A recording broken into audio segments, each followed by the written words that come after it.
Venezuelan oil production is 1% of global production. If it went back to where it used to be in the good old days, it would be 3% of global production. This is not the sort of thing which floods the world with oil market, partly because there are a whole lot of structural impediments to investing in the Venezuelan oil industry which have not been resolved, but partly also because of the nature of the product. These highly viscous sulfurous fuels are used for asphalt and diesel, which are not exactly growth markets within the whole context of the global energy market. So what I look to much more is to Russia. Now, even if Venezuela got back to, say, 3 million barrels a day production, it would still only be approximately a third of Russia. And I think the danger to Russian oil production is very great, because I suspect that they will not do a deal on Ukraine and that they will become the target of American aggressive action and European aggressive action, and that they in turn will become unstable and try to disrupt Europe. So within that context, I think the likelihood of a complete collapse in Russian oil supply to global markets is a great deal higher. That's a bigger risk than the risk of an enormous amount of crude getting pumped out of Venezuela within the next 5 to 10 years. So that's what I think on that side. On China, the issue, I quite agree, is not the macroeconomic performance. It's the microeconomic performance of specific sectors like AI, like technology, and these sort of sectors which are actually driving investment in China for me. And that is because of valuation, and it's because the actual business models of these kind of companies, in particular AI, are superior to those in the United States. So I'm not going in for the great macro picture in China. Right. I'm going in on the basis of an assessment of the fundamentals of different sectors. Okay. The headline for me, what you said is that Russia is a bigger danger, perhaps in the medium to long term, you suggested. But talk to us a little bit about the big oil players, Chevron and Exxon, and perhaps any other companies that you see either benefiting or losing from what's just happened in Venezuela. Well, let's put it, the only oil company, as far as I know, that is actually active in Venezuela at the moment, due to Joe Biden giving it an exemption from sanctions, is Chevron. Now, so they probably know more about Venezuelan oil than anybody else on the planet. I think my judgment would be this. To get Venezuelan oil up to say where it was, 3 million barrels a day from 800,000 barrels a day, you will need to see a stable government.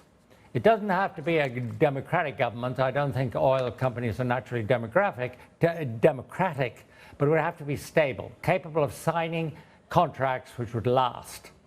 You would have to pump in of the order of $30 billion to get that oil production up to 3% of world output. And the period from which it would take you to do that would be between 5 and 10 years.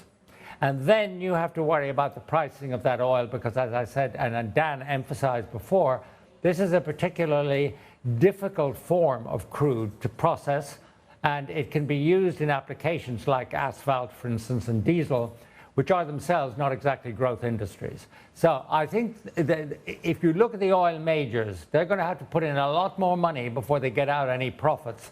And personally, I would not be betting on that today. I think there are too many uncertainties around the legal status of investment in Venezuela, even after this coup, or maybe more so because of this coup.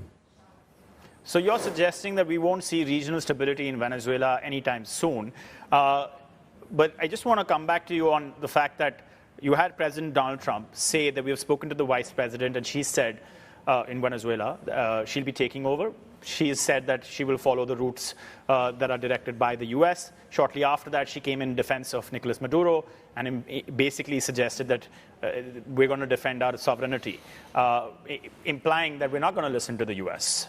So just to add to your point that you don't see that kind of stability coming through, why is it then that he's also suggesting in his White House gaggle that the U.S. oil companies actually want to go to Venezuela when the indication has not really been clear from them? Well, you know and I know that Donald Trump says a lot of things which aren't actually true. and exists mainly in his imagination rather than in the real world. And there is no way that he has fixed up the United States oil companies to go in and take over the Venezuelan oil industry ahead of this particular coup. Because if he did, the military action which was impending would have been all over the place. So this is speculation. It is not a fact. That's the first thing I would say. The second thing I would say, I would go back to what Delcy Rodriguez said is claimed to have said to Trump, that she would do everything America wants, and what she said on television, which was that Maduro was still the legitimate president of Venezuela. What this tells you is that they took out one person and his wife.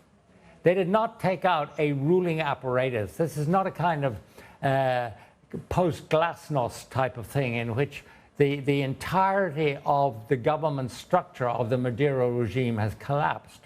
The government may have collapsed, of course, but you have not extricated all the players in that government. So you are left with a question: who is going to rule Venezuela? Is it going to be people that the U.S. dictate? Is it going to be the U.S. administration itself? Are there going to be free elections? And how are they going to handle the legacy problems of $150 billion worth of foreign debt, et cetera, et cetera, et cetera? Now, all of this, all we have seen is Maduro taken out. We have not seen any plans or otherwise, except for the continued use of sanctions to force the Venezuelans to do what the Americans want. Apart from that, taking one person out does not establish a government with which a major oil company can do business and, really start to make things happen quickly. That has not happened. So don't hold your breath. You may suffocate.